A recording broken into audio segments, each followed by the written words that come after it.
So All right. We are very privileged to have a special edition of the radio show with Mark Lee on this afternoon. And as you know, last week we had, or a couple of weeks ago, we had Ole on, and he gave a lot of very good insight. I know that many of you have heard the conversations that me and Ankit and Kim and other members of the IBM.TV family have been having on our various other shows, some of which have touched on some of the things that Ole was talking about, whether that was Black Lives Matter, because I know that Kim is a big proponent of what's going to be the end run, whether there's going to be any sort of solutions or things like that, or whether it's just all kind of action and no real end game. And I know that we talked about a little bit about that the last time with Ole. And of course, Kim has also talked about some of the things about financial literacy and about currency. And of course, we've also had conversations revolving around a lot of the other things that we had in our conversations in the past, everything from environment to other things of that nature.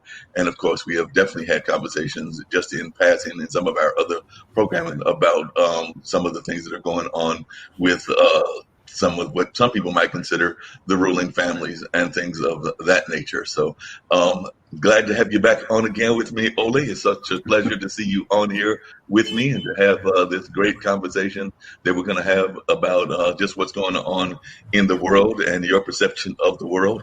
On a lighter note, I do want to let you know that your assistants did send me the pictures of the cats, and I love the cats, so I definitely had that enjoyable moment with them, checking them out. Ironically, I ran across a cat yesterday. I was thinking it was a stray cat, but it had the collar and everything else. So here in my apartment complex, I went and found security, and hopefully they got him back to its rightful owner, because it did not look like it was trying to have any kind of encounter with me at all. It looked like it was just trying to enjoy its shade. I think that, this is the 4th of July weekend. So my theory is that it was probably a little shell shock from fireworks and various other things, and was like, nope, I think I'll just leave the humans alone and hang out here in the shade until I have to go home. So that's just kind of my own personal theory as to what was happening with that particular stray cat and everything. But Ole, like I said, it was great having that conversation with you last time. As I said, some of your conversation points, without specifically naming you or anything, have definitely come up in some of our other shows, because this particular network has a lot of different programming, and a lot of the people are very progressive and very interested in all kinds of things. We've got folks from around the world. As a matter of fact, one of my producers is actually out of India, and one of the show hosts is out of South Africa. I think there's another one that's out of England and Australia. So we've just got folks from around the world and doing some very positive things. And of course, we've been touching on everything from what's going on with Corona, like we did in the last conversation with you, to some of the other things that are going on. So the first question I guess that I would be asking you is, I know a lot of times, even when the Occupy movement was going on, and like I told you before, I was part of that. There was that whole thing of the very small percentage of people that are ruling the world. And some people would even argue that it's only a very select few families that are actually ruling the world. I know you mentioned one individual that is in the computer world that is definitely somebody that is not somebody that you're a big fan of, but definitely I would consider him, because he's listed as one of the top 10, along with the people from Saudi Arabia and the Koch family, which a lot of folks know because of their political influence, as one of the top 10. But is that the limit of it, or how would you define the kind of like the ruling class of the world? So, like I said, I'm sure a lot of people would be interested in hearing from you as to how you would put them in, what context you would put them in. I mean, this is the big question, isn't it? Who is actually behind all of this mayhem? And it's really hard to know for sure. And I know for sure that I don't know. What I do know is in the world, we have hidden, it goes under many different names, the deep state, the Illuminati, not the Illuminati as such, but the so-called elite and so on. And it's the power structure is in a pyramid shape. But and what we are looking at, what you're asking for, is the top of the pyramid. But I would very strongly suggest that the pyramid is actually turned upside down. And so the top of the pyramid is the absolute bottom of the bottom of the bottom. And this is also the quality of the characters of these individuals who are trying to force their agenda upon us, like extreme bullies and psychopaths. So when it comes to who's actually at the top of this power structure, I would say that we don't know. I would say that these people, or whatever they are not someone you would find on the internet, because the internet has been constructed by the military, but also with these forces in the background. So for sure, they would cover their tracks. But the ones that we are allowed to see are like the Rothschilds, which is like massive, massive, massive. You got the Rockefellers, the JP Morgans, and these type of things. But the real ones, I don't know. There's and I've also focused these 40 years more on tracking assassins and hit teams on a street level, like NATO operation or state-sponsored terrorism, but on a street level, and then leaving the bigger picture to other people who are more devoted to find out that. Because when you get into these areas of so-called conspiracies, which actually just means breathing together, but planning or carrying out criminal activity, the area are so massive. So I feel you need to focus on somewhere, on some specific topics, if you want to be part of making a difference. So the areas that I've been specializing in is top political assassinations and so-called false flag operations or state-sponsored terrorism. But I can tell you that there are groups in these levels that up where I go, where I can say I know for sure that they're in on it. It's sort of in the shadow world government. You got the groups like the Bilderberg Group, the Council on Foreign Relations, the Trilateral Commission, the Club of Rome, Skull and Bones. These ones are 100% sure in the. But yet again, just because you're invited once, for instance, to the Bilderberg meeting, that doesn't mean that you're one of them. It means that they are inviting you to check out if they can control you in a certain way that they want, and if your loyalty is with them. Because we've seen people being invited and then they're not there the next year. And then you see other people that are there, like Clinton or Tony Blair or other players like that. They get invited and suddenly their career goes straight up, from being a drug dealer in Arkansas to the president. It goes boom like this. So it's like, I wish I could inform you more. I mean, on the higher levels or lower levels, there are all of these, it's anything from the Illuminati, that which I know for sure is part of this whole thing, but the Jesuits, the aliens, the reptilians, you name it. But the way to make it simple for myself, because I'm a simple person, I like to try and make it understandable for myself. The way I see it, we're up against evil, and this power of evil is it just takes many different forms, but it's evil we're up against. Well, and how important do you think the role is of money? Because, like I said, I do know that, of course, we're in an economic crisis now. I would argue around the world because of what has been labeled the coronavirus pandemic and things of that nature. But definitely, a lot of folks are in the financial woes here in the United States. I'm sure they're in financial woes around the rest of the world as well. And like I said earlier, before we got on, I know that one of my producers has talked about the fact that as far as she's been able to see a major coin, which is definitely the quarter, is she's not seeing that out anymore. So she's wondering if people aren't using that to create a war kind of environment eventually and things of that nature. But just in terms of, not even if you don't know a lot about the United States situation, but just in terms of currency and world money, because I do know that at one point there was talk of us having like a world coin, like some kind of coin that would be universal. I know there's the euro in the European area, but there's talk about there being a world coin of some sort. Some people would argue the dollar is the world coin, but we do know that other countries have other currencies as well. But I was just wondering what some of your thoughts are about the world and its money aspect. The bankers are the head of the snake, or it's like an octopus but the tentacles are like snakes, and one of the major heads of these snakes are the banking system.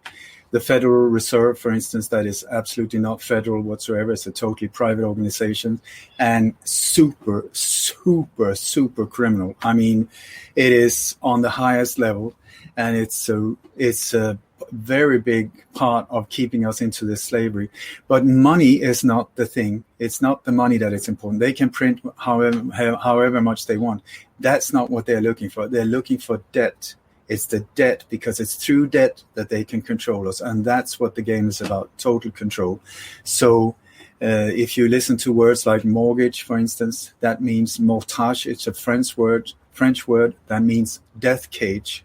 So when they say, I will offer you a nice new mortgage with only 3% or whatever, they say, please enter the death cage. Once you get in, you will be stuck. And we will be sucking blood out of you for a long, long time. So it's the same with wars. They're a big part of the reason for wars are to create debt, where they can control nations. So you have institutions like the World Bank. I mean, once again, when you look at criminal institutions, oh my God. Then you got IMF, the International Monetary Fund. Same. These organizations are like financial hitmen that are attacking. It's like different nations are being approached is a soft word for what they do. Raped, I would say, is a better term. But different nations, if they don't stand in line or say, yes, sir, no, sir, I will bend over and just give up, they will be dealt with in different ways. And one of the ways that they do are through debt, through the World Bank, through International Monetary Fund. And they do it you've got some nations that will be invaded by military force, where the New World Order's military tool of terror is the American military and NATO. Now the United Nations are becoming more and more of a terror tool as well. But the wet dream of the New World Order is to combine these three forces, the US military, the NATO forces, and the United Nations, together as one world army, there to control us, not to protect us. And so different nations are being attacked in different ways. And one of the ways they do it with African countries and so on, which are the areas, or South American countries, which are the areas where the banking can come in and help to as enforcers. One of the things they do, for instance, also through the European Union, which is their creation as well, is to say, oh, listen, we will give you this incredible loan if you start growing coffee or whatever. And then they will start handing out these loans to poor people that would just say, instead of having a multitude of fruits and trees and vegetables and handicraft and whatever that have made that society working for thousands of years, everybody is suddenly focused on, what did I say, cotton or something like that? Coffee, I said. Coffee, it can be cotton, it can be olives, it can be, you name it, like sugar canes or whatever. So suddenly that whole country is so focused on growing coffee. So they forget about everything else. Everything else is let to the side, falls apart, and everybody's just like, wow, we get this incredible profit from coffee. And so that goes for a few years. And then after a few years, the World Bank or the International Monetary Fund, who have offered them these incredibly beneficial loans, comes back and say, well, we're really sorry, but the situation has totally changed. So unfortunately, we have decided to give the task or their complete purchase of coffee to Colombia instead of this African state. And in one go, boom, they knock out the economic situation of that country. It would just go straight down the drain, because also at the same time, the loans, the World Bank will say, well, we're really sorry, but we need the loans paid now.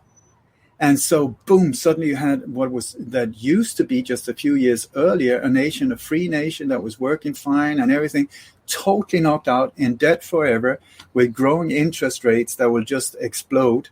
And boom, that country is one more in their pocket. So you also got financial hitmen like what's his name, John Perkins, who used. I mean, you got real hitmen that takes out leaders that are as a problem. They they go through private contractors or the CIA to deal with them. Mossad is often in the background to knock out the top political ones. But on a lower scale, if you don't want the problem with an assassination, which can cause a lot of blowback to their operations, what they do instead is, if they've got someone who is not there to follow orders, but some real leader who just says, well, I'm standing free, I'm going to do with my country what is best for the nation. No, that doesn't work in their world.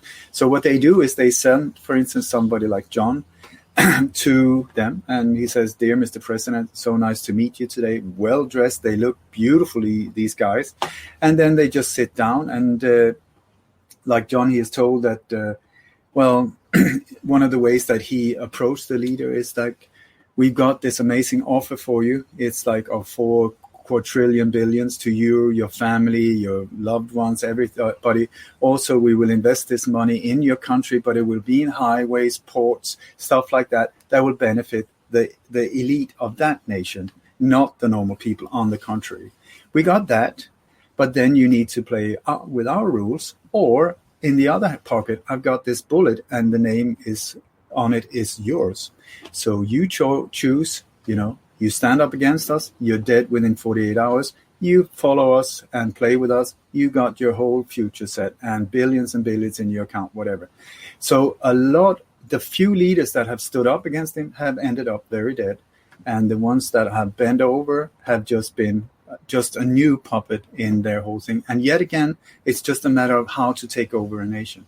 So money, or especially debt, it's the debt, once again, not the money, it's the debt they're after, because that's how they can control you. That's when they get you by the balls, and they will never let go of that one. So that's the same also with wars, how they get, they let one country attack one, they fund the country that attacks the other one, and then the country that has to defend it says, oh my God, we need weapons, and they're saying, well, we can help you with that. So you have got these weapon dealers that are indirectly working for these agencies, not officially, but indirectly pumping the same weapon that have just been bought really cheap from another conflict somewhere in the world, just being transported, boom, sold yet again. And so the defending nation are so grateful. Thank you. We got weapons so we can defend ourselves. It's just that what they don't know is that they've just put themselves in incredible debt once again. And then the reconstruction of... I would argue that that's even the case with the local citizen, because I know that that's a big complaint that people have all the time, is that whether you go off to college or university, as I know many of y'all call it in the European nations and everything, but whether you go to college or university, or whether you go to even some of the elite high schools or things of that nature, or just live in day-to-day life.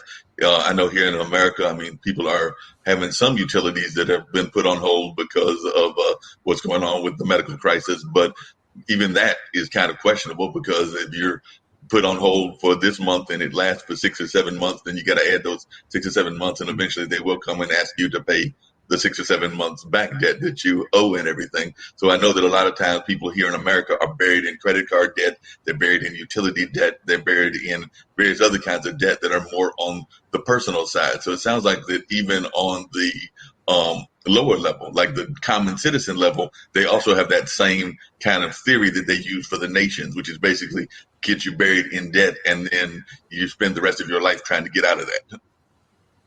My answer is 100% yes. It is by design on a local, on a national, and on an international level. It's the same how they do it. They do it over again. They do it to you. They do it to your cat. They do it to your country. They do it to our world. It's the same, just on different levels. And the whole thing is, there's this come to me. You can buy a new car. It can be yours tomorrow. If you just sign under your own slavery forever and ever, it can be yours. And it's really shiny and beautiful. So this is how they lure us in, but banking, it is, you have to understand also the banking system. That's the biggest hoax. Money is the biggest hoax ever. And the way it works is that the whole thing is set up against us through central banks, because do you want me to go into a little details about this whole thing is set up? Because that is a mind-blowing operation. Yes, I would love to hear how it's set up. Definitely. Oh, okay. So in the old days, if you had an orange and I said, could I please borrow the orange? You could say, yes, here is my orange. And then I could say, well, thank you so much for lending it to me. I will give you back an orange and a tomato. The tomato would then be the interest, but the tomato would be real value. The both of them would be real value, the orange and the tomato. But what has happened, especially after the whole, it has a specific word that I'm not sure about in English, but it's all a matter about having a central bank in each nation. And the role of the central bank is like the head of an octopus, once again. So it doesn't matter if it's the window title on that bank is national this or a first this or whatever. All of them are connected into the central bank. That is key for this whole thing to operate. And that is also why many wars have been, countries that have been attacked and been claimed to be like demonic dictators. Absolutely not. What they've been aiming for instance, in Syria, is the central bank. And now the Rothschilds, the family we were talking about before, they own and control the central banks in all nations except for 2 or 3. They are almost there. And so the whole thing works like this. Like I said, to start with, 1 orange, I borrow it, I give back 1 orange. But now, the way they've set it up, it's different in different nations, but it's basically like this. They, through some legal, they made it like this. So if a bank has 1,000, let's say here, if a bank has $1,000 in its safe, it is allowed to lend out 10 times the value. Because now, especially when everything is digital, that means, let us say that the bank has $1,000 in its safe. The rules are now that it can lend out $10,000 because it has $1,000 in the safe. So it's like 90,000. So the whole idea is $1,000 in the safe. Okay, I come in and say, I would like to buy a new car. The bank will say, well, can we trust you? Can we really trust you? What they want is to just check you out and see how obedient you are. And I say, yes, I will pay back every single cent. And if not, you can take my car, because that's the whole deal. If you don't pay the bank, they will take real value from them. But so they say, okay, I will lend you, let's say, now the value of the car was $10,000. So that gives the bank that has $1,000, it has legally the right to lend out $10,000. So how do they do that? They write you a check. A check is a piece of paper with ink on. It has no real value except that we believe it. Okay. So what they write is $10,000. Here you go. Please handle it very carefully. So you take this piece of printed paper and you go to the car dealer and you say, I would like to buy that car, which is real value, with this piece of paper, which has no real value, but we believe it. So you give it to the car dealer, who says, very good. Thank you so much. The car is yours. I will now go with this check to my bank. So it doesn't matter which bank he goes to. He will go to that bank, give the piece of paper in, that then gives that bank the possibility of lending out 10 times the value that they just put in their register through this $10,000 check. Meaning, suddenly that bank has legally the right to lend out $100,000, where $90,000 is created out of thin air. It did not exist. But because of the law saying that you can lend out from 10, if you got 1,000, you can lend out 10,000. And this just keeps repeating. And the key to the whole thing is it needs to be controlled by a central bank, so that it doesn't matter where the house owner or the car dealer, whatever, when they get the amount, I need to put it in the bank where it's safe. So they go there and it goes straight into the same system that are then allowed to keep creating debt out of thin air. And that goes on and on and on.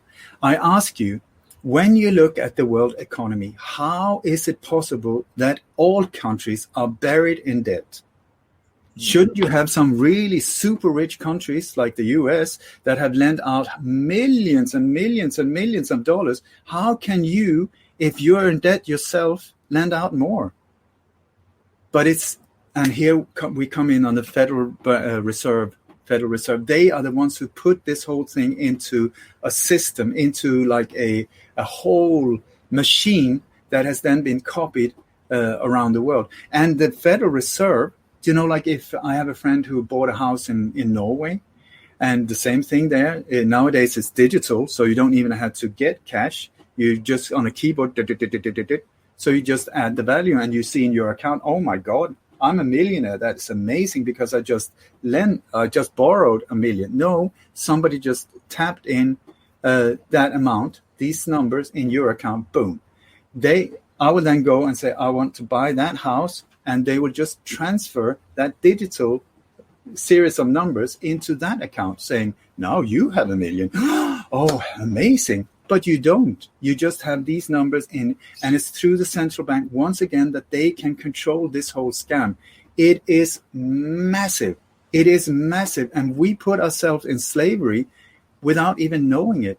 The bank, if you don't pay, they will take the house, which is real value, and say, well, very sorry, you broke our trust. We're very disappointed in you. So we will just take your house. Sometimes people even have to keep paying for it. I've seen here in Spain where houses have been taken back by the bank because of tough financial situations. But then the value of the house is lower than when they bought it, meaning they will have to keep paying the difference, even though the house is gone. Wow. And I know some people have been very much fans of this new kind of like Bitcoins, cryptocurrency, things of that nature. How does this play into what you're talking about? Because I know that this has become very popular, and a lot of people are thinking that this is a new way to make some quick money. Yeah. And that is a really good idea and super dangerous, because also the New World Order, what they're trying to do is not one world coin, it's a one world currency, and they want it digital. It's very important because at this point here, you can, if you go to a supermarket and you have your credit card, you say, I would like two melons or whatever, you pay with a credit card. If for some reason it doesn't work, you say, don't worry, I'll go to my bank and check it out. And in the meantime, I'll pay you here, cash, boom, boom, boom. When the cash is gone, like it is in Sweden now, the one that controls your digital chip, if it's in your hand or in your credit card or phone or whatever, controls you, meaning that, Mark, we don't like what you're saying, we don't like your program, you better stop the program or we will just shut you down. That's the control that they're looking for through the digital currency. Is super dangerous, and this is what they're pushing us toward, a one world digital currency to once again control. So Bitcoin and these things are exactly that. But they're presented to us as this is the freedom. This is the way we get away from the banks. So who invented Bitcoin? No one knows. To this very day, I don't think anyone is aware. They say it was a Chinese someone. No one has ever seen that person. Where did it come from? So could it be that we have once again the New World Order behind this whole thing saying, come this way, yoo-hoo. And then get us into this trap. So once we're there thinking, wow, I'm free now from the banks, fantastic. And boom, down comes the what do you call it? The bars around us, the prison bars around us. Or it is fantastic and the way out. It's like there's so many different digital currencies nowadays. So it's a jungle. Who knows what's going on? And I really hope it's fantastic news. Do I trust it? Absolutely not. But it's like whatever money we have, we got it in cash, digital, Bitcoin, Ether, blah blah blah. I don't even know the names. I'm so not interested in money. A little in shares. Just some in silver. I mean, we have got very little, but it's sort of like if it crashes there, we got something there. Also, we got like food stash and stuff, things of real value if you're hungry that you can swap with, a bag of beans for that watermelon. Then you're back to trading where it's real value shifting ownership. But this whole thing with currency, it's the Now, key. there's some people speculating here that we might be heading or might already be in what could be close to the Great Depression. And we know that was like almost several decades back. What is your feel about that? Do you think that we are heading to a Great Depression here in the United States, or for that matter, the world? Because I don't remember I think the Great Depression, if I remember my history correctly, was actually a world depression. And of course, the world was not as connected as it is now, but so it might not have been impactful on the whole world as it was on the United States. But definitely this one seems like it's going to be a depression that's going to hit all of the countries, if not the vast majority. But definitely I would argue probably all of them. What is your thoughts? Are we heading toward a depression based on what's going on? And I was also wondering what's your feelings about some of these world organizations, because I know that we've had conversations before about WHO, which is the World Health Organization, and about the United Nations, which supposedly was created to help unify the nations and get the nations to communicate. So I was just wondering some of your own thoughts on those organizations and whether we're heading to a Great Depression. Mark, can I ask you, please, one question at a time? The questions you are giving me they're pretty big. So we take one at a time. Okay, so the Depression was in 1929 and this was totally by design. They created absolute panic at the stock market by design, making people freak out. And then the people who knew about that this would happen made absolute fortunes, incredible fortunes, because what is a depression for us is a massive big go yoo-hoo for the ones in the know. So the depression was totally staged, and they created and made absolute fortunes. You got the Rockefellers in the background, also the Rothschilds. The Rothschilds have been there forever and ever. The Rockefellers, I think they entered on stage when oil became something of value, or they turned it into something of value, because before that it was just black that you couldn't do anything except getting dirty from. So are we heading towards another one? For sure, they would very much like to. And for sure, they are really trying to crash the finances. But at the same time, if you look at the situation before, we were going like in a dragster towards a brick wall, and nobody was slowing down, even though most could see that this is going to end really bad. And so indirectly, this shutdown of the world is a blessing.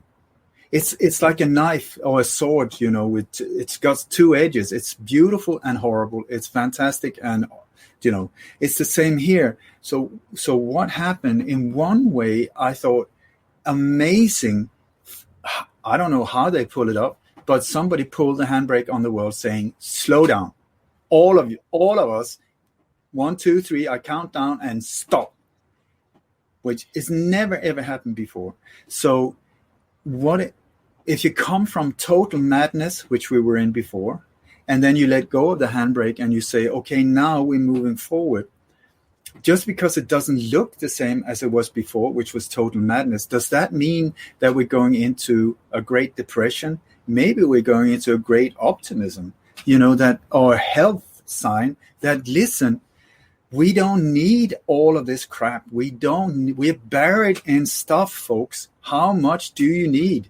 And this is also where I think that this lockdown has been positive for many people, because they've been so buried in debt by design. So you can't breathe, you can't think, you can only survive.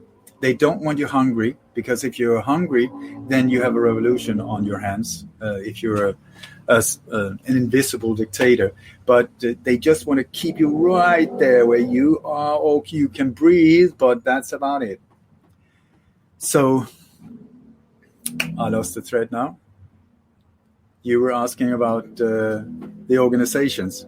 Right. Well, the bad news is that what looks really nice on the surface, once you start digging, guess what you're going to find? The very same players over and over and over and over again.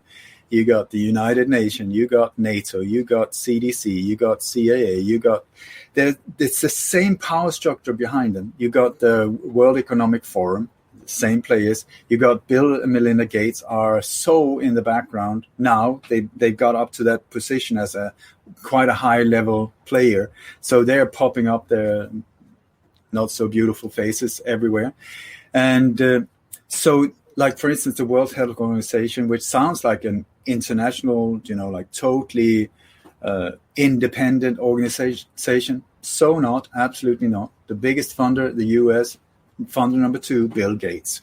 So it's like, go figure that, how come that they are actually doing what he wants? I don't understand it. Well, it's not that difficult because they're the ones paying for it to deliver. So they will just serve his or the deep state's desires. You got there's so many. It's so sad when you get into this things that you believed in, and then you start digging, and it's just like, oh my God, are you kidding me? The United Nations, absolute creation of the Rockefellers were the ones that donated the plot, even where the whole thing is built on. Do you do that because you're kind? No, they do it they have a purpose. And when you look into the United Nations and the European Union and these type of things, it's organized crime once again. It's like I've been interviewing people that used to work for the European Union. The European Union have their own like intelligence agencies that are controlling the people working there. They're totally with surveillance cameras everywhere. They cannot do anything. People are, this is from insiders. People have sort of felt very depressed one day and suddenly jumped out their window by somebody pushing them, not once, but multiple times, car accidents. When you stand up, boom, you're deleted. And if you, on the other hand, are loyal to the cause, your career goes boom, like this. So it's the same. And wow.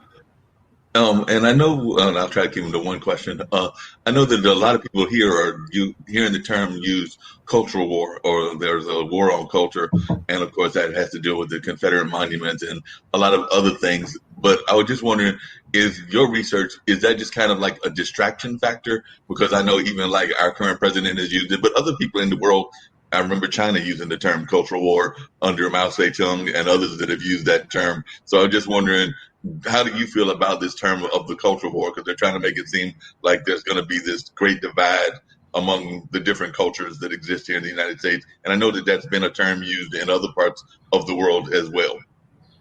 The real term is divide and conquer. It's an old Roman template. This is just an upgrade. It sounds really fancy.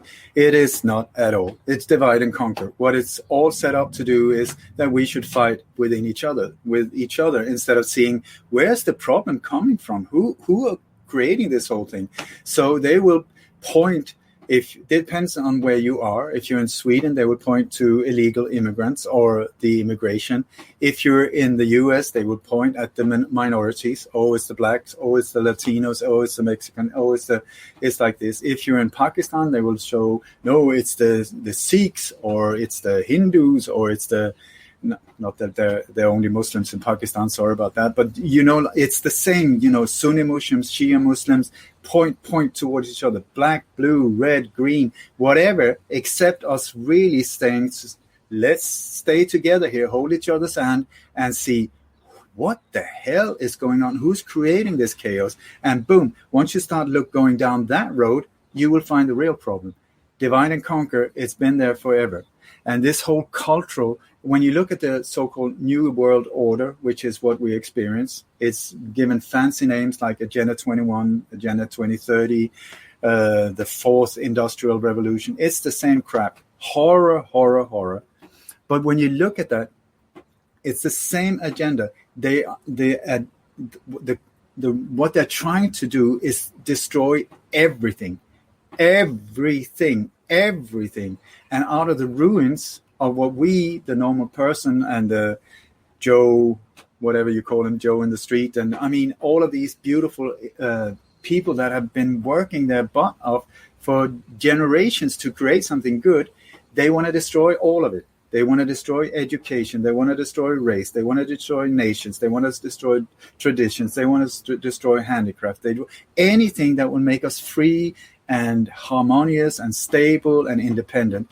They want to destroy it. Sex and gender as well.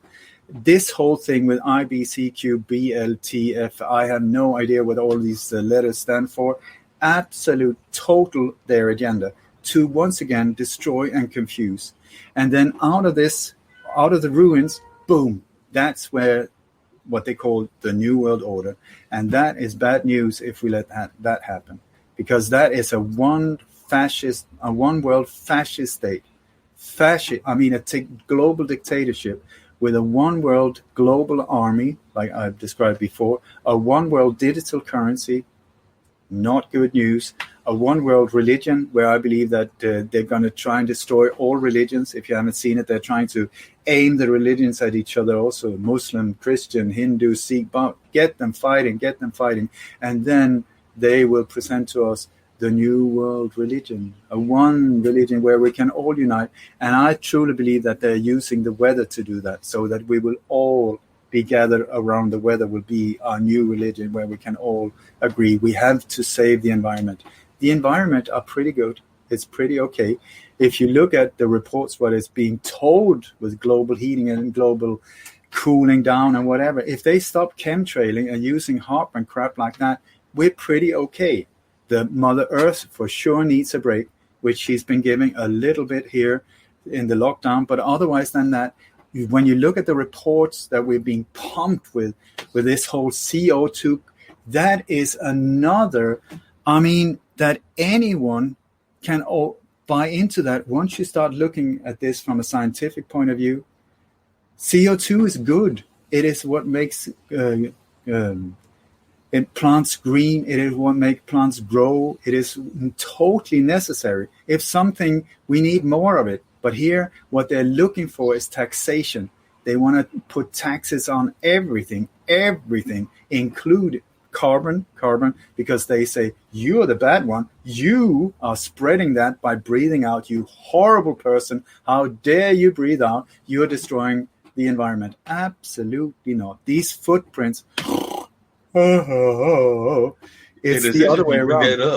It's interesting you bring that up, because I know that that's the only thing that so far there you don't have to pay for. Like, I know that if you go to an apartment, you go to a house, you have to pay for water. Now, it seems to me water should be something that should be the right to everybody just because it's necessary and it's things of that nature. But, you have to pay for your water to come into your building, your apartment, or whatever, and you definitely have to pay for electricity. But so far they haven't taxed air, but I wouldn't be surprised if they don't find a way to tax it eventually, because I know that there have been even like some fictional movies where they were doing that. They were kind of like, you had to pay a certain amount of money just to get the air and everything. So I don't know, is that something you think that they may be thinking about down the line, this taxing of things that we think of as common, like air and just things that you need basically to survive? Are you kidding me? Yeah, big time. Food, water, air. These are the ones that if we let them, they're really trying to hit us with in sort of the next level. Once again, I don't want to sound super depressing. On the contrary, I am such an optimist. I want to point that out.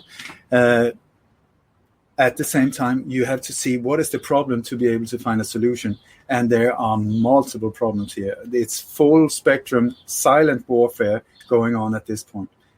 We are being attacked on so many different levels. And most people are not even aware of it. They just feel, I'm not feeling good. I'm feeling anxious. I'm feeling afraid, but I don't know why. It's because we're being bombarded. And you say this whole thing with water. Of course, that's the human right thing. Water should be free. And I have, if you look at fluoride, where fluoride is being used, it was used in the Nazi war camps to numb prisoners down. That's where they started using it.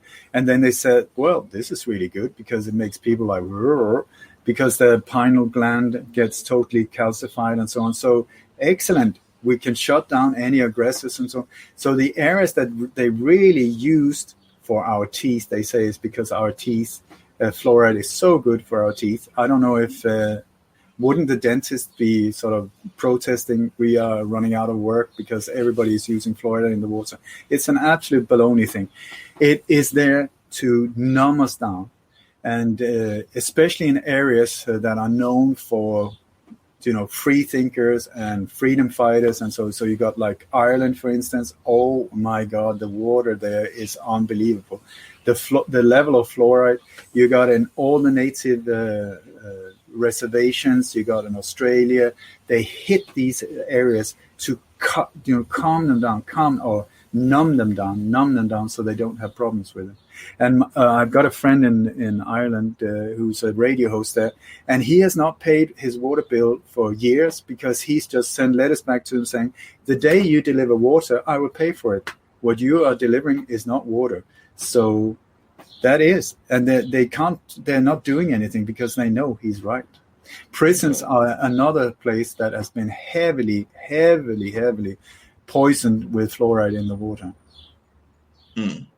And just you could let our listeners know a little bit about the history, because I know that we did not cover that last time, and I just wanted to hear a little bit about your views of it. I know that when, and this was many years ago, it was almost 20 years ago, when 9/11 happened in 2001, a lot of people were noticing that what was hit was the Trade Center, a couple of military installations, and things of that nature. So I know some folks that thought that was intentional because they looked at what was hit. It was financial, it was government, it was definitely things that would fall in the category of control. So I was just wondering, what are your thoughts on that? Do you think that it was intentional, and do you think that we had any part to do with it? You've done a lot of research on these kind of things, so I was just wondering what you have found.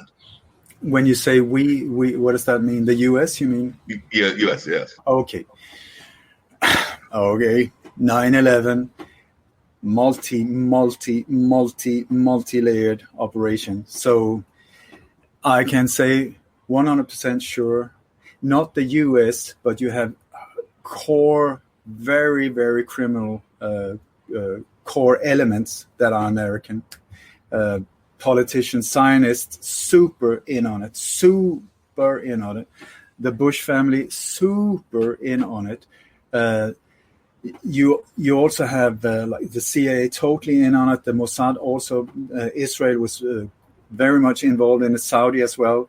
It was a 100% inside job. The reason why they hit these buildings were because they were a symbol of an emotional symbol of the U.S. It was the highest, the biggest, the best, you know how you are. It's the World Trade Center. So in other countries, they would go emotional. They would hit like the Acropolis or the Eiffel Tower. That's one of the things that I've specialized is predicting the targets from their operation and stopping them before they go ahead. But 9/11, the thing with the two towers was to get the emotional impact, because they needed the whole world behind them to start the war on terror. That was the whole point of it. War on terror. What does that even mean? A war on a noun? Are they going to go for a verb the next time? What does that mean? Where is terror? How do you know if, when you won or you lost or whatever? It's an absolute BS operation, but it sounds scary and it sounds very good. So that was the whole thing. But they needed the emotional support of the world in shock to say, oh my God, something needs to be done. It's the old problem, reaction, solution. Once again, an old Roman template. So boom, it goes off. The whole world says, oh my God, you need to do something. And we turn towards the people we don't know are the ones who actually created it, saying, please, please help us. And they said, well, the only way we can save you with this horrible incident is, and boom, war on terror. I tell you, it's pretty interesting. You had 19 hijackers. 9 of them are still alive, are working as commercial pilots. None of them were from Iraq. None of them were from Afghanistan. And still, that was where they went to attack the whole thing. You got General Wesley Clark, I think his name is. He stepped forward and he said that the whole war on terror, everything was set and prepared. The Homeland Security Act, do you think that, I mean, how many thousands of pages were the Homeland Security, boom, and the Patriot Act? How many? I mean, if you need a building permit for your doghouse, how long do you have to wait for that to go through? And then we have a thing like that. Everything was on standby. And so while we were in the shock, they just passed the law. Boom. And there you go. Welcome to the New World Order version of your life, including Homeland Security, FEMA, and the Patriot Act. Totally changed the game. So the towers were hit for one of the reasons, the emotional impact. Also, every single office where the planes, I say planes like that, hit, or where there were big explosions before the buildings were dustified, these offices, including the AIG offices, were part of massive scam operation and illegal operations around the world. And the biggest gold heist also took place that very day under the cover of 9/11. While we were looking at the dust, wherever this dust was created, I mean, we can talk about that if you want, but I tell you, you cannot do that with jet fuel. I mean, it's like taking a Coca-Cola can, fill it with gas fuel, light it, and then smack it against the concrete wall. Will the concrete wall dustify? I do not think so. Will iron bars and all of these things be dustified? Where's the rubble? There should have been 13 stories high, just rubble from this. There's nothing. It's gone. It turned. Where are all the file cabinets? There were like, I don't know, 43,000 file cabinets or something. One was found. Where are all the chairs? Where are all the toilets, seats, and where are the windows? Where? Nothing except rubber and aluminum, I believe, and paper. Paper in the millions was spread out. And then this very, very bizarre dust that was spread everywhere, infecting a lot of people in a very, very bad health way. So, and then that was the target for the emotional impact. Boom, to get all of that while also getting so many things, getting rid of it. And then you had the next target, the Pentagon. There was only one military target, the Pentagon. That is the heart of U.S. military intelligence, yeah? So where did the plane, I go like this again because it was not a plane, where did that hit? It hit straight in the office that we're looking into, that there just happened to be $2.3 trillion missing. Oh, poor Donald Rumsfeld. He said the day before, he said, we're really, really sorry. We must have mislaid about $2.3 trillion. We're very sorry. We're going to look into it. And boom, the very next day it happened. The whole attention went away from that and into the dustification of these buildings. So where did the plane once again hit the Pentagon? Exactly that department that we're looking into where these $2.3 trillion disappeared. Do you know how many zeros there are to a trillion? It is unbelievable. I mean, Mark, if you suddenly just happen to you lost $230,000 from this radio show, don't you think the radio show would say like, listen, Mark, you're responsible. What did you do with them? Did you mislay them? What did you do with them? Here, well, 2.3 trillion, 3 trillion, very sorry, but we're not. But the reason for the Pentagon was that, and also make it a military target. So that justified military intervention, that they would then, we have been attacked, so we will attack, and justify this whole thing with an attack towards the exact wrong country that had nothing to do with it, and there was nothing with Iraq. None of them were from Iraq. The alleged hijackers that are still, some of them, 9 of them are still flyers. They're still flying. They stole these identities. Why? I do not know why they were so clumsy or stupid or whatever. But these people are still around flying big planes. Maybe not during the corona, but they're still pilots. Their licenses are active. So what was the question? Was inside job? Absolutely. Was it by coincidence the targets? Absolutely not. The whole thing with that plane going down, I don't know what that was about in North, whatever the name was. The last one, I think it was plane 93. That was just a hole in the ground. There was no plane And the planes were just repainted. They're still, I don't know if they're used now, but they were used several years afterwards. These planes that, American Airline 101, no, they were still active. They just repainted them. They went with drones, exchanged them. You can see it on the radar. Boom, the transponder signals just swapped between the planes. One plane landed, the other one continued. And then these planes were repainted and renumbered and reused. And we were being fooled. Wow. That's amazing. And and that seems like that's just one case, because I know we've also talked about how sometimes they will target political figures. And I was just wondering, because I'm oftentimes amazed that we have, even in the United States, I know they're all over the world, but we have the quote unquote political prisoners. I know that I get regular emails from one of the guys from Move, who would definitely be considered a political prisoner.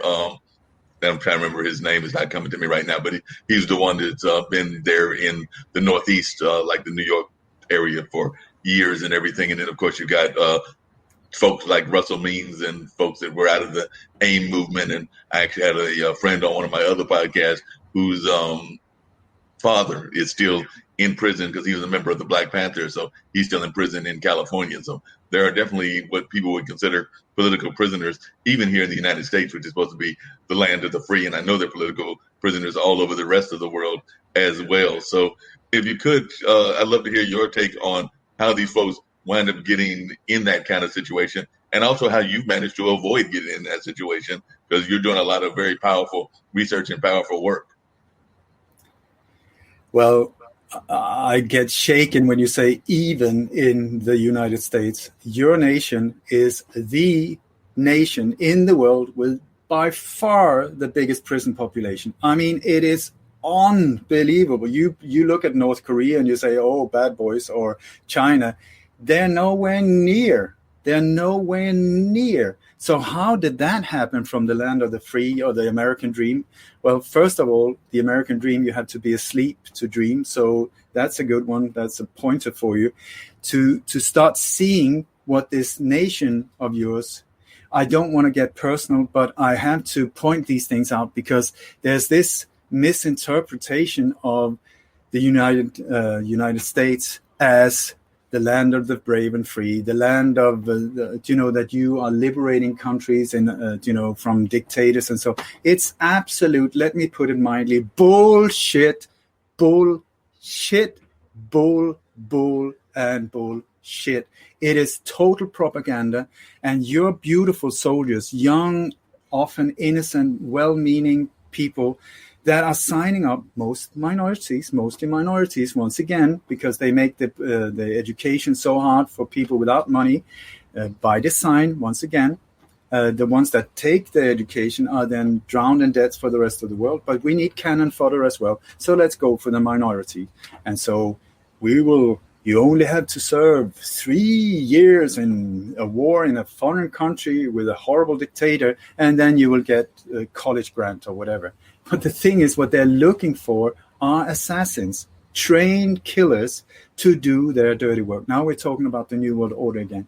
These wars that are often named, the Operation Stardust, Operation Freedom.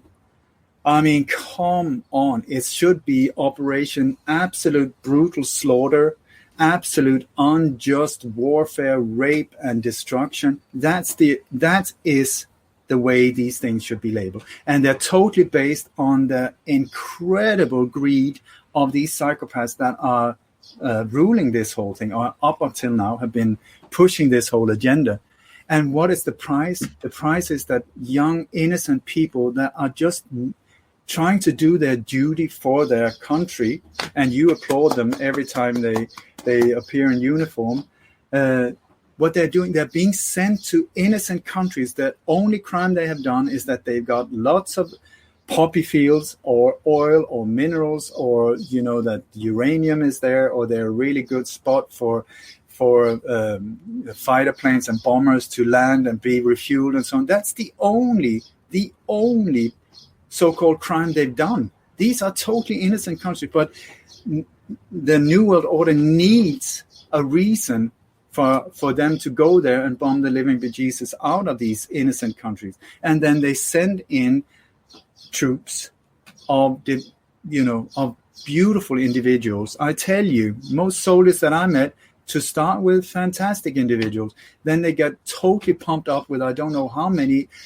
awful vaccines. That is such a cocktail of you name it. I mean, we're talking like advanced experimentation on human beings under the code, and also breaking them down mentally, kill, this whole thing, so that there's no hesitation once you get the order. Shoot that woman, shoot that child, shoot that.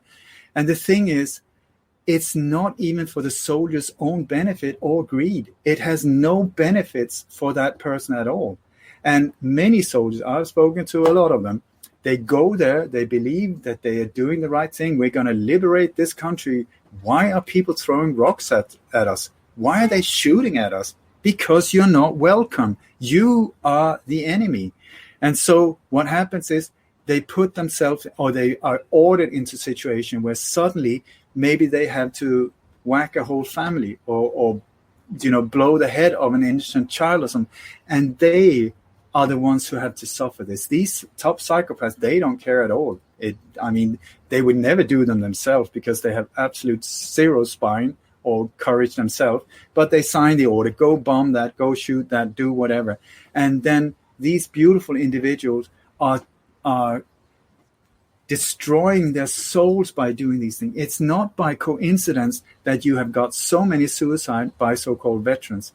So if your leader, whatever the leader is, a beautiful, George Bush or Nixon or Obama, okay, so we have the heroes, they come back in uniform, everybody is applauding, whoa, stand up, we gotta thank you so much for your service for this nation. Okay, so how are they treated when they get back? Is the government saying, well, thank you so much for being working for us and putting yourself at risk and maybe getting an arm or a leg blown off? So incredibly, we're so grateful for your service.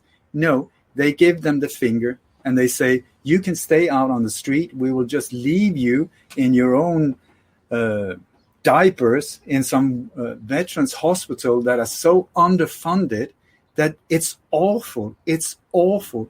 And so many, I spoke to Chip Tatum. He's a CIA whistleblower who is now really devoting himself to help the veterans as well. And he said, I don't know if this is true, but according to him, if I remember right, it took up to 6 years for a returning veteran to get the benefits that he was promised to start with. 6 years. Who can wait 6 years, especially if you're totally messed up mentally after doing things that are so against human nature? Yeah. Oh, it really gets to me. Yep, definitely. And I was just wondering, you talked about the war on terror earlier and how that seems like almost a fiction. I was also wondering about the oil war, because it seems to me that if you've got 2 or 3 of the richest families all involved in that, and we know that the House of Saudi is definitely Saudi Arabia, and then you've got like definitely some American families that are involved in the oil industry as well, the Bushes and stuff like that. So it seems to me that would be almost a misnomer as well, this kind of oil war, because are they in the same room together? Are they making the negotiations together? Are they basically the same family? Have you got wars between rivals when it comes to drugs, mafia? That's what we're looking at. They're knocking out the competitors. And but it's multi-layered once again. I cannot say yes or no. I need to know the exact war, the exact situation, whatever.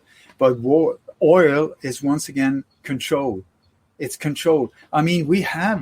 There's fantastic inventions since many, many years with vehicles that can drive with water, especially dirty water. And the thing that comes out is pure, clean water particles.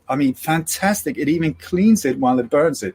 So we got all of these inventions that could make the world oil-free like this. It's there, but it's been suppressed.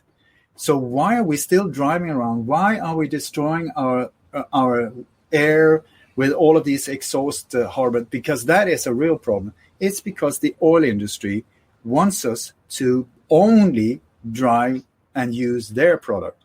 So who are they? We're back to the exact same again. Who? It's like when you look into the Rockefellers, for instance, they were the ones that turned oil into something usable. Because before that, I told you before, it was useless. Then they, through Henry Ford, they managed to get it to a position where it became really valuable. So this black suddenly became, whoa, you hit an oil like that, which was on the Rockefeller ground, suddenly you're a millionaire and you can start pushing the prices up.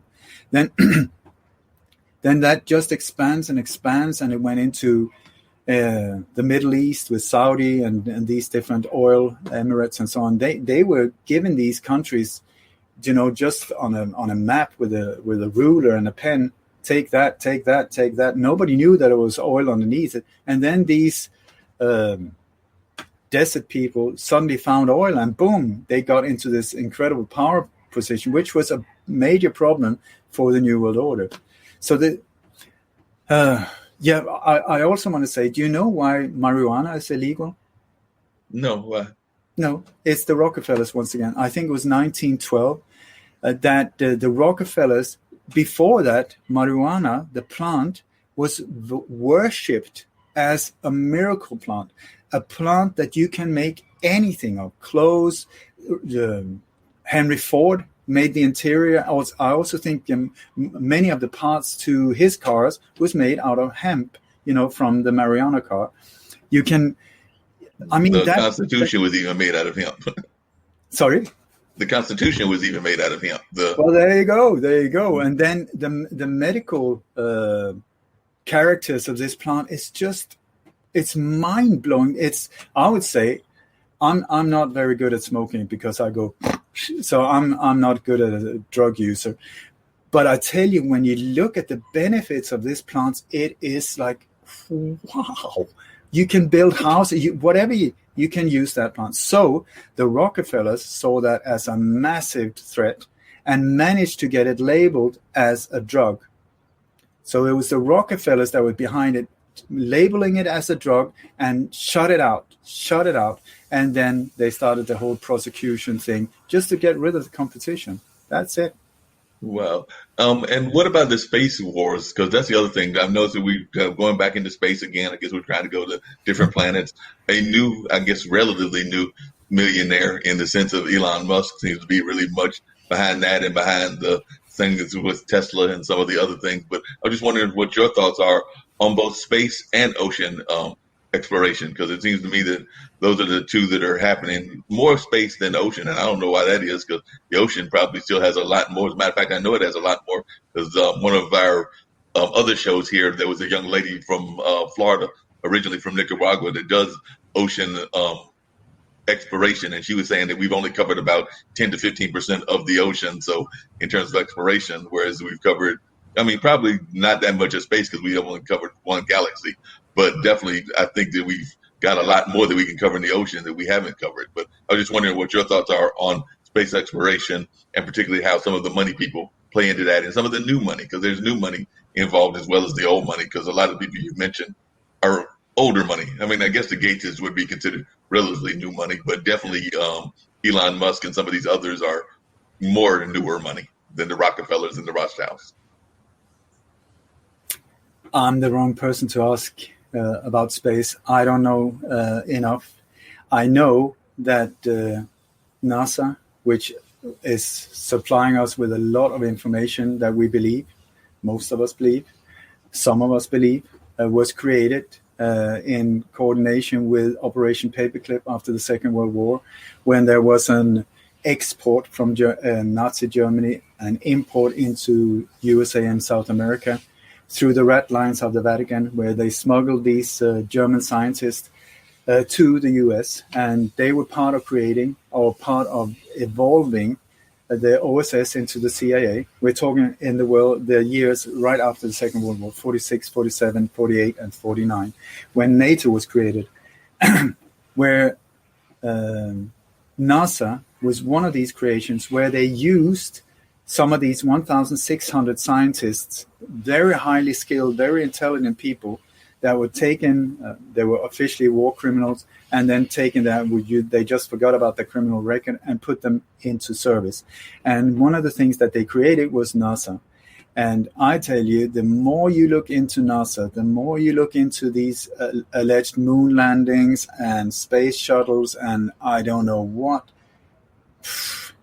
And it's like, once you really start seeing, it's like, I don't know if there's ever come anything out of NASA that is true. Also, when you see the amount of people that have been working on thousands and thousands and thousands of photos from what we are being told is space, that are Photoshop artists. What are they doing with these? You know, when you look at, for instance, you see these incredible images of space and the colors and galaxies, and it's like, how do we know it's out there? You can't see it. It's too far away. And they're always cross stars. Have you noted that? Just like with a cross star filter like this. Where did they come from? Where? And these massive big, what do you call them? Not microscopes. What do you call them? Sorry? Binoculars? Yeah, but we're talking like these massive big, where they say that, well, we're going to look out into the to the universe. We're going to see all of these things. I mean, we're being told a very convincing story, that I can tell you. But like one of the biggest one, what was it called now again? And they were just about to finish it, and then they found out, we forgot the lens. Are you kidding me? Are you kidding me? We forgot the lens. That was the Hubble. So they created that whole thing. They just, sorry, it's like you buying new glasses and then, well, sorry, the lenses are not there, but we hope you won't even notice. But if you notice the amount of money that are being pumped into NASA for these apparent rocket launches, stuff like that, it is incredible. When you look at the footage, you will see the exact same background. You will see no stars, and that you can find nothing that will give you any kind of idea of direction where they actually are. You will see that there's so many things that doesn't match up at all. You will see, sometimes you can see when in these space shuttle stations, whatever they call them, you can see when they move around, suddenly you can see the wires because they're wire rigged. And they move around, you can see the wires. Sometimes you can see water bubbles coming out because they're underwater while filming this whole thing. It's a massive, big scam that costs us billions and billions. And so you're asking me about space. I have no idea. I know what I'm being told, but I know that so many of these things that we're being told, absolute BS. And I love there was one guy that went around. I mean, when you look at all of the people that are said to have been on the moon, Buzz Aldrin and Neil Armstrong and these guys, all of them very high Freemasons. And you got the flag that is going like this in the background, you know, like, sorry, no wind, but it's still doing like this. You've got like 4 shadows in all different directions. How is that possible? 1 sun, 1 shadow. No, there's 4. You got who filmed when the moon lander took off from the moon? Did they leave one guy there to just like, I'm just going to come after you, I'll film it, and then I'll just, you know, throw out a rope and I'll join you? Who filmed that? Who, the lighting, everything, BS. And so this guy, I can't remember his name, he looked up all of these astronauts that have been officially on the moon with a Bible saying, please do me a favor, just put your hand on the Bible and swear I have been to the moon. None of them did it. They got so upset with him. One of them, you can hear, he knocks on the door. I can't remember if it was Neil Armstrong or whatever, but he opens the door. You can hear the recording where this guy is being thrown out, and then you can hear in the background the son of this alleged astronaut. He says, Dad, do you want me to call the CIA and get him whacked? It's bizarre. But once again, what is the problem? And Buzz Aldrin recently was interviewed, and he was drunk as usual, by a young girl, you know, in his 7-8 years in a school somewhere. And she's asking him about how it was to be on the moon. And he says, but please, my child, you have to understand, we never went there. His words, not mine. So wow. I'm the wrong person to ask, but it's the perfect hole to pump in billions of tax money, because who can control it? Who can say, well, I'm going to look at the moon and I will see, no, did you do well with them, or did you use them the way they were supposed to?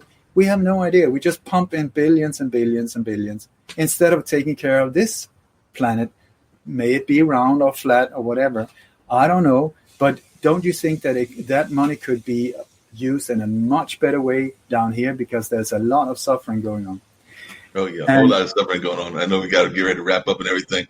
But the other question I was going to ask you is, I was actually amazed, and I don't know if you've been doing research on this, but and if you can clarify for the listeners if you have, because I know you've done so much research on so many things. But I know that I was talking to one of my friends, and we were talking about the wars in the world.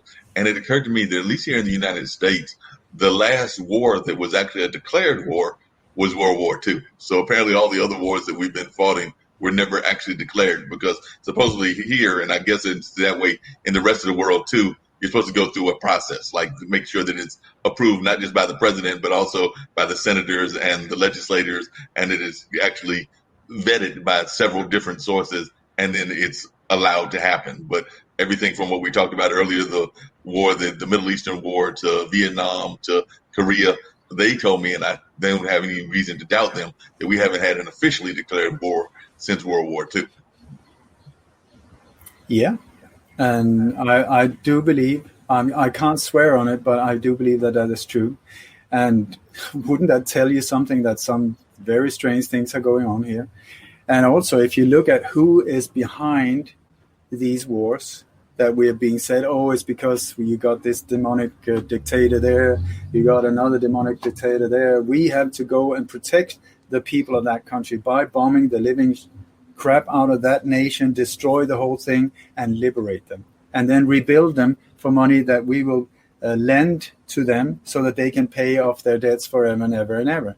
The reconstruction is part of the whole setup as well. So you have, for instance, after the Second World War, a country like Germany is under American occupation to this day. They have not been liberated after the Second World War. Germany is not a free nation. It is under American occupation, and the CIA is so much there as well, very, very dominant with all of these military bases. And I also want to say, like, if, I don't know, is it 1,600 military bases the US have around the world? I think some. If that had been China, how would you feel? If that had been Russia, how would the rest of the world feel? But now, because it's America and you make good hamburgers and jeans, we're supposed to say, well, it's fantastic. Thank you ever so much. I say, go home. Go home. This is the action of a global bully. I quote Chip Tatum. He's a CIA whistleblower. He was the commander of George Bush Sr.'s private hit team, Pegasus. I've done multiple interviews with him. He says, the real terrorist of the world is the U.S. military. And I think that is so sad. I mean, that is just heartbreaking when you think of it, because that is not the way it should be. And so many, especially in the U.S., who believes that the center of the world is the U.S., that there are hardly any countries on the outside. I would say I've been to more than 50, and they were very different to the U.S. They even had culture that went back to more than a couple of hundred years, and they were not with footprints and blood wherever they went. So why are you supposed to have all of these military bases all over the place? And when you look at where they are, you will see that they're very much coordinated with drug trading, with all kinds of illegal activities, with pedophile trafficking, with organ trafficking. It's horrible, but it's done under the cover of military conflicts, where you go in to save or free and bomb the living, and then once that's done and you've been part of rebuilding the whole thing, also with the help of nations like Sweden in an awful way, then you say, well, that sorted, and then now we're going to go home. The only thing is that you leave military bases, boom, boom, boom, boom, boom, boom, boom, just to make sure that it won't happen again. No, because you were the one who created it to start with. So these military bases, all of these fantastic young, well-trained, disciplined people. Can you imagine what they would do if they were brought home and used to rebuild the nation that is now falling apart, to clean up the ghettos, to make the whole thing flourish, melt down all of these guns, and anyone who are in the military-industrial complex, I say, shame on you, shame on you. Shame on you. And that goes for Sweden as well. Neutral country, oh my God, I think not. It's like, when you look at how these weapons are developed, like mines, if we talk about Sweden again, mines that cannot be detected and are aimed at, some of them are aimed at children. I mean, that it just is beyond. And how much power of destruction is needed for defense. By the way, who is threatening the US? That's like saying, like you go into a nursery with Mike Tyson and a child happens to puke or pee on his foot, and he just beat that child to death because he's defending himself. That's the exact same balance for the rest of the US has more military force, as far as I know, than the rest of the world together. So how much is needed? And please understand, I'm not saying this about the normal American citizen. I'm saying you are paying for it without understanding it. You are paying for all of this. It is for the military-industrial complex and the prison-industrial complex and the medical-industrial complex. It's out of destruction that they make their money. Our destruction, our pain, that's where their benefit comes from. So we have to bring it back home. And many times I speak directly to soldiers trying to reach their heart and just say, please, I ask you, before you follow orders, before you fire that shot that will follow you to the end of your days, you are the one that will have that on your eyes, printed on your irises, the shot off head of that child, or the woman that you by mistake blew away, or the old grandmother or whatever. You are the one who have to live with it. So just because somebody's shouting an order, shoot, that you have a choice. You do have a choice. Yes, you might lose your pension, but you will gain your soul. I mean, it has to stop. It has to stop. And especially people in uniform are protecting this whole mayhem from us. They should be there serving us. They're being told, I swear this oath of freedom and I will follow the institution. But that's not exactly what you're doing. It's you are letting them rule us through you. Wow.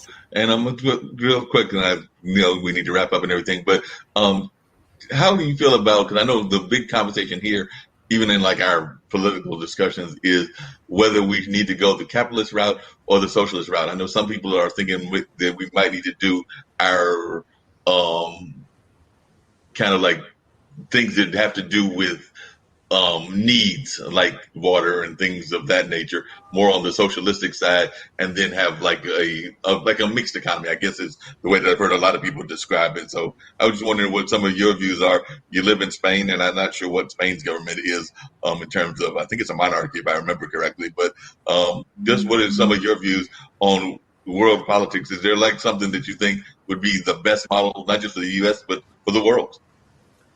I would say politics is an absolute waste of life. I have never listened to a politician because I started to see what they were up to. They will tell you whatever you want to hear, and they will do whatever they're being told. So why? And this whole voting thing, it's just, getting you into the spider web, believing you have a choice. The thing is, it's like this. I don't know if we said it in the last show. You have like this in more or less all countries with democracy. You got like 2 major parties and then 3 in the middle, some minor ones. So you can go right, or you can be left, or you can be in the center, or you have some options in the middle.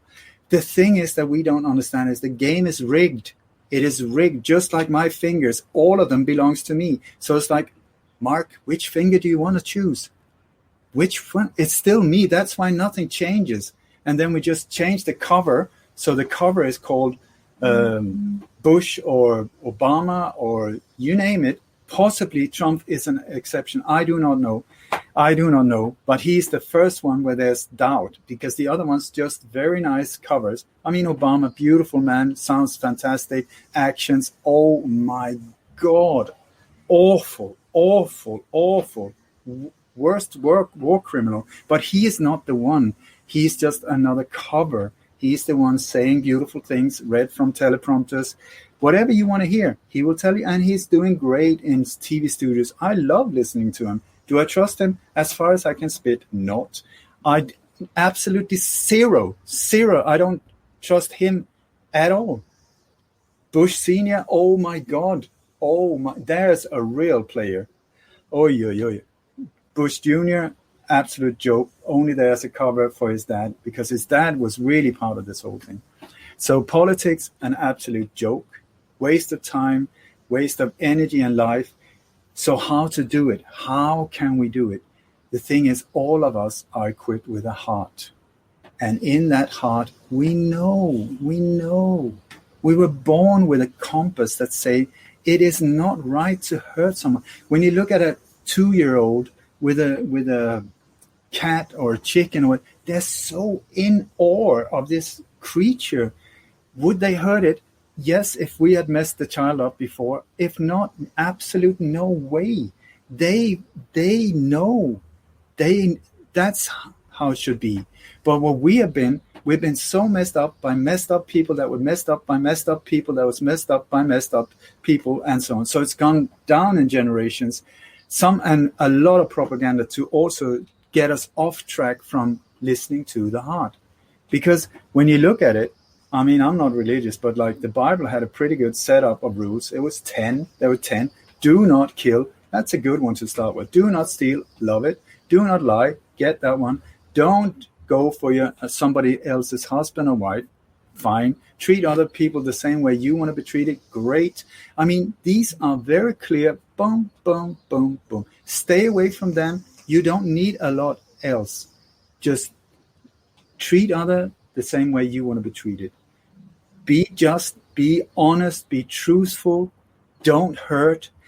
In Raja Yoga, the perfect action is something that hurts no one and brings some benefit to someone, yourself included. That is a perfect action. To do no harm. So if you go from that one, I tell you, we don't need rulers. Do you know the word government, what that means? Governmente, it means control the mind control, governmente. In German and Scandinavian languages, it's the name for government is rulers. We elect our rulers. I think not. They have totally misused our trust, and it's right in our face. So also our mind, we need to calm this down and purify it, get the crap out of that, a good rinse. I would say let brainwashing have a good sense, get it down in the water, get out all the crap out. Hard work. Is it difficult? Yes. Impossible? No. Get the crap out there so that you can start behaving in balance and harmony and treat the world around you the same way. And then go from here down to the heart, the longest travel for many people, but the most important one. And then follow the heart. Do no harm. Be honest. Don't steal. Don't kill. And if people start living like that, I tell you, oh my God, what a beautiful place. And I want to say, you're a musician, so listen to Louis Armstrong. What a wonderful world. That is the approach we should have to the world. Appreciation and gratitude, and see thy neighbor as somebody beautiful that are, especially the ones you fear. I would say, invite them for a cup of coffee. Go and say, listen, for some reason, I'm fearful of you. I've never met you, so it's absolute weird. Would you mind if I buy you a cup of coffee, we sit down and just have a talk? And very often that person is just as afraid of you because of your skin color or race or length or height or whatever it is, nationality, I don't know. And it's it's a wonderful way, I tell you, to find new friends, because the ones you fear are often the ones that will free you as well. It's the same when you meet your own fears. The liberation is great. Yeah, you're absolutely right. I'm going to share a story with you, and then I want to hear just like maybe one last wrap up thought from you. But you're so right. I remember I'm 58 now, but I remember when I was in high school ages, and I actually went to a camp. It was a journalism camp, but I went to that camp at University of North Carolina, and there were some people with a Upward Bound program, which is like a program that helps youth that are like lower class or whatever. I don't even like using those kind of terms, but they came from like the ghetto areas and kind of things of that nature.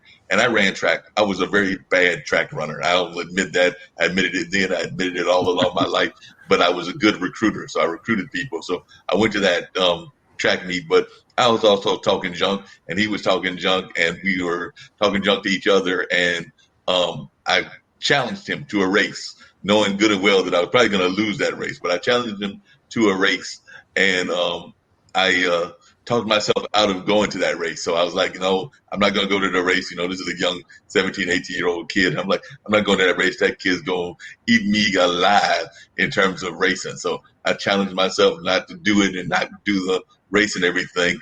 But I told my friends that I was going to do the race. And these are people from high schools in other states. Like I think they were South Carolina, Virginia, Maryland, other places. And they I talked myself out of running. And I was like, I'm not going to do that run. I'm not going to do it at all. And then I finally convinced myself. I think we were supposed to run at like 3:00, but I convinced myself around 4:30.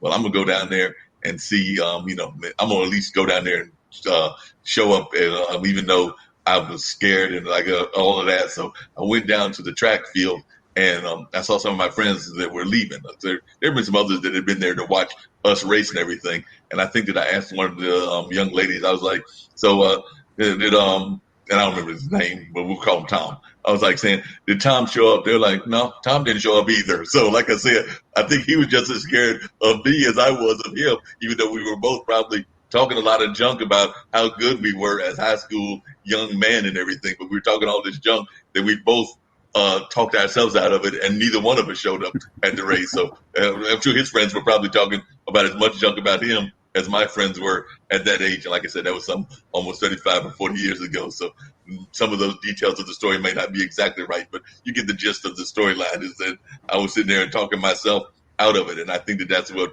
we as a society do a lot of times, is talk ourselves out of doing good things and things that we should be doing.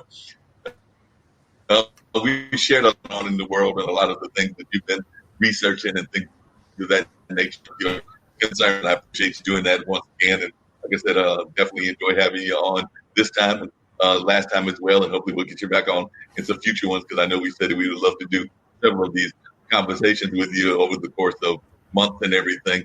But that being said, are there any final thoughts that you want to give people that are words of encouragement? Because like I said, we've given them a lot of really deep things to think about, like whether the space exploration existed, whether some of these other things were going on, definitely some of the ways that the government has controlled our thoughts and minds. We didn't touch on education. Maybe we'll touch on that next time, because I've been involved in education testing. So I have some thoughts on that, and I'm sure you too as well. So maybe we'll touch on that on one of our future conversations, or if you just want to allude to it in your answer, you can. But are there any words of encouragement that you can give? Because with so much going on in the world, whether it's coronavirus, whether it's the Black Lives Matter movement and the race relations that are kind of coming out, whether it's people's own economic concerns about being broke or having finances. A lot of people, I was talking to a friend of mine in California. She was calling it there's this malaise that's going around the world, and it's because of the way that we're being intaking all of this information. And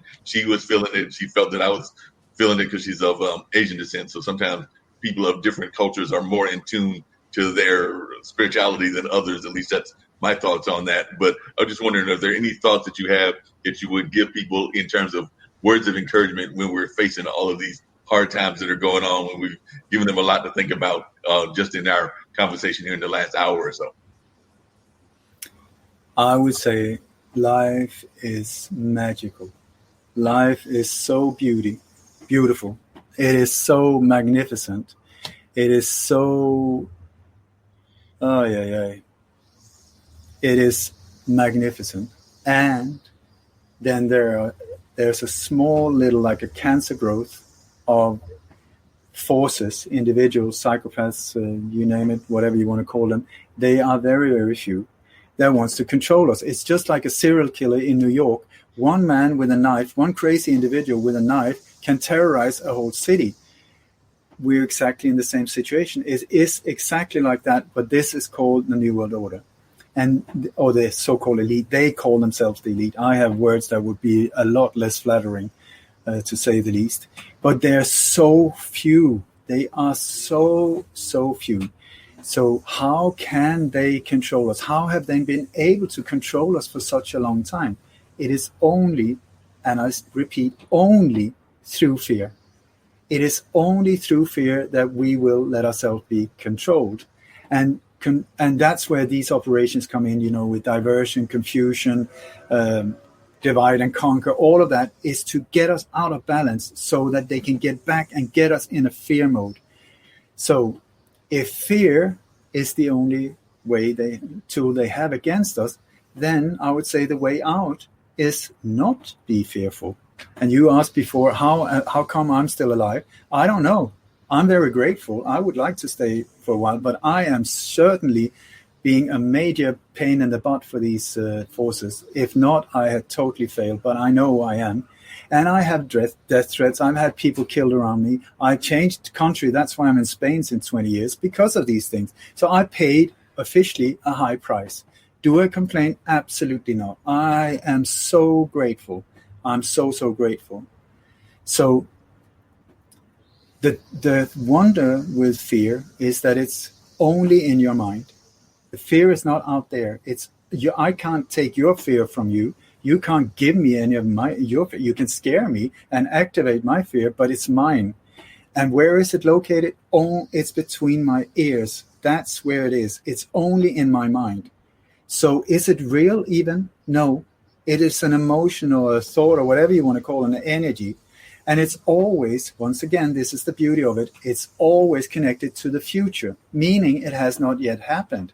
Once again, a total waste of time. So even if somebody pulls a gun and aim it at your head, if you think of it logically, there's nothing really to fear until, boom, the shot is fired and something enters your head. At that point, I would be somewhat concerned. But up until that point, really, when you think of it, it's all in your imagination. I'm going to die. I'm going to this. Maybe the gun is made of licorice. Maybe it's not loaded. Maybe, you don't know. And it's the same here. I tell you, it's a full spectrum silent war that is going on here. Why? Because they're terrified. They're terrified of us seeing how weak they are, how few they are. It's just like the Wizard of Oz. We are pulling the curtain. I am really doing everything I can to be in the front line of pulling this curtain and showing that is not a big, powerful Wizard of Oz. It's a tiny little weak individual with the quality of his personality as yogurt and no courage whatsoever. The only thing he has is a microphone and a massive amplifier. That is the outlet of info through mainstream media and through a lot of the internet. So if you turn off these screens in front of you, this mayhem will stop. The fear-mongering will stop. It really will. So I say there's this magic button on the remote. It's often round and red. Press it. It says off, because that is what's holding you in this fear. The news, breaking news. No, it should say, get shit scared. Here's another one. Are you scared now? I'm going to give you this one. What about now? That is what they're doing. And then they end up with a little sunny story. And there was a bear cub that went up into a tree, so that you won't feel totally raped, but you will still be like, whoa, totally knocked out. So I say, why are they so afraid of us? It's not only the numbers, it's also because we are incredibly creative individuals with a free mind that also can be part of creating absolute wonders. And these individuals do not have that. That's why they keep using the same operations over and over and over. The same template for mass shootings, the same script over. Terror attacks, Allah Akbar, ISIS flag. Whoa, it's the same, like watching the same Rocky movie 400 times. It's the same. So, what to do? Free your mind. How do you do it? Not the easiest thing, but necessary. It's mandatory, I would say. Meditation is one way that helps a lot of people. Raja Yoga, I can certainly totally recommend it. Raja Yoga, that's the science of the mind, not a religion. It's a philosophy and a manual how to control this one. Because according to Raja Yoga, the mind is like a drunken monkey stung by bee, high on acids. They will go. It's like a rodeo horse that can just go totally wild on you if you do not pull the reins and learn how to control it, so that it becomes your servant instead of you being its slave. So, Mark, I would very much like to finish with a prayer. And I really hope that if anyone is depressed now, confused, great. Depressed, then I totally failed. Then it would have been better for me to shut up, because then I would go their errand by scaring even more people. I am not here to do that. I'm here, hopefully, to make the fog lift so that we can see clear what's actually going on. And there is a prayer that I absolutely love. The entire universe be filled with peace and joy, love and light. That's the entire, every single little corner be filled with peace and joy, love and light. May everyone, and especially the ones who hurt us, be filled with peace and joy, love and light. May the light of truth overcome all darkness. No violence, no revenge, no hatred. The light of truth overcome all darkness. So victory to that light. See the beauty. Don't buy into this fear, and ask yourself 2 questions every time you get, is it true? Is it true? Can you go out and see that what I've just been told is true? Even though maybe it was 2 miles down the road. Were you there? Did you actually see it? Do you know for sure that it was true? Ask yourself, is it true? So before I shit myself, I want to find out, is it true? And then number 2, who benefits from me believing it? And watch out for the solution that would come. The ones that they would say, well, because of this, we will, and boom, in comes the solution. Because problem, reaction, solution. And now, Mark, I will be quiet. All right. Well, I appreciate you definitely giving that great insight and everything. You were a great guest, as you were last time, and I greatly appreciated you. I did have one of the listeners that was commenting, and they have a show as well. I'm not sure if it's a podcast or one of our shows here, but she goes by the name of, or he signed a con, and they did say that they had asked London Real to invite you as a guest. So it definitely looks like you've got some folks that were definitely inspired by what you said, and definitely are looking forward to having you on the show or on some other shows as well. So definitely, matter of fact, they just wrote peace and joy, love and light, and that they thank you for being on the show. So definitely appreciate you being on as well, and definitely look forward to, like I said, having you on again in the not too distant future. And I do know that they're not just this one, but also my friend Zach and some others that are definitely enjoying learning from you and getting insight from you. And like you said, learning about having that curtains revealed so that we see the true light of what the wizard is all about. So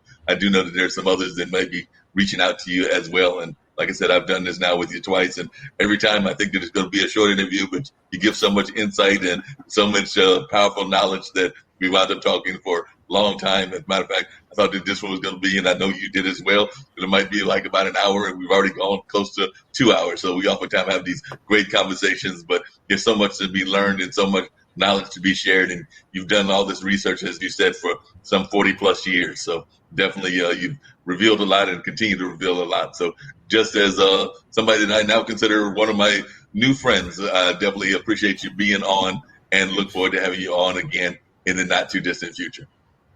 I feel proud of calling you my friend, Mark, and anytime, anywhere I can be part of making a difference for the better, count me in. Frontline, secret meetings with whoever, especially like people in the forces or police or whatever.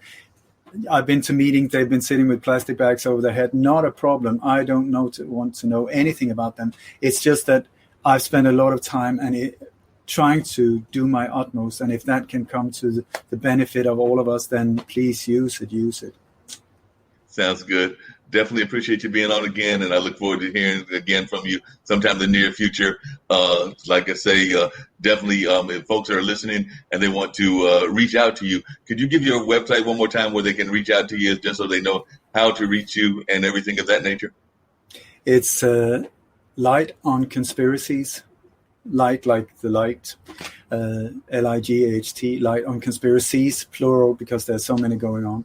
I'm on Patreon as well, patreon.com/Light on Conspiracies. My YouTube channel has been totally destroyed. I've been under a heavy attack from all different kinds of areas, but I still have my website, and I've got a membership area. I've got a monthly newsletter where I show exactly what I believe is going to happen. I've publicly now, up to 2 months before it actually happened on international radio, predicted and sometimes stopped 59 of these alleged terror attacks and mass shootings. And one of the things that I want to is try and share to as many as possible to see the signs of how these operations are carried out, so that we can, even in the beginning stages of when they're trying to do it to us, reveal it right away, stop it right away, boom. Because you see, once you start seeing the boxes being tick, tick, tick, tick, tick, tick, you can be part of stopping it. So that's a main emphasis on mine. And if anyone would like to support me and help me on my quest for truth, as the beautiful saying is, then I've got donation buttons. I've got also, if anyone is interested in research, I have what I call my private research vault, which is 2.4 terabyte of information, videos, documents, you name it, in hundreds and hundreds and hundreds of cases, perfectly organized and so on, where a lot of this information has now been deleted from the internet. So we need to hold on to this because it's of historical value.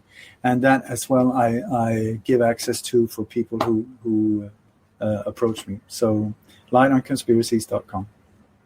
Sounds great. And I hope that you get some new folks joining you and everything, and definitely giving you the support that you deserve for all this great work that you're doing. And definitely I'll try to find ways to continue supporting you, both, like I said, having you on this show and trying to get other folks to engage you as well in these kind of conversations. So once again, I do want to thank you for being on the show, and I'm going to end the broadcast right now. But if folks have any questions to ask of me about the show, they can reach me at bluesradio@gmail.com. And this is a special edition of the radio show with Marc Lee.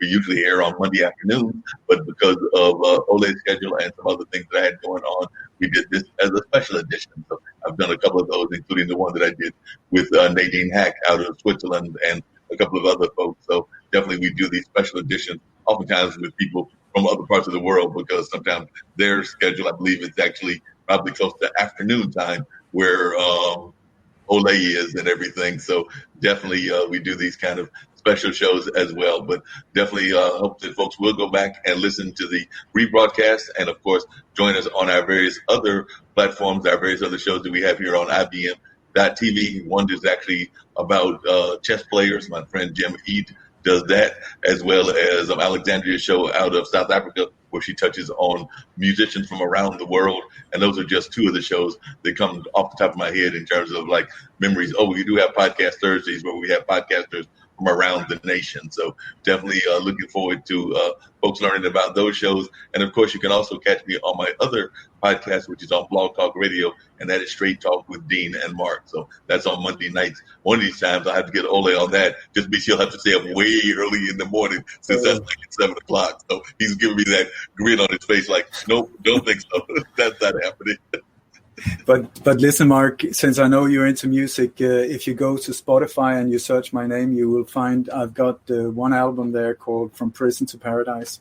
And who knows, maybe you're going to like it. I hope so. But Sounds good. I'll definitely check it out. I'll definitely check out your music because, like you said, I love all kinds of music. So I look forward to checking it out and seeing what it's all about. But once again, I do want to thank you for being on, and I'll get ready to end the broadcast right now. But I'll still have you on the studio with me. So even though I'm hitting the end broadcast button, we can just talk real briefly as I wind up the show. So assume that wants to work. Yep.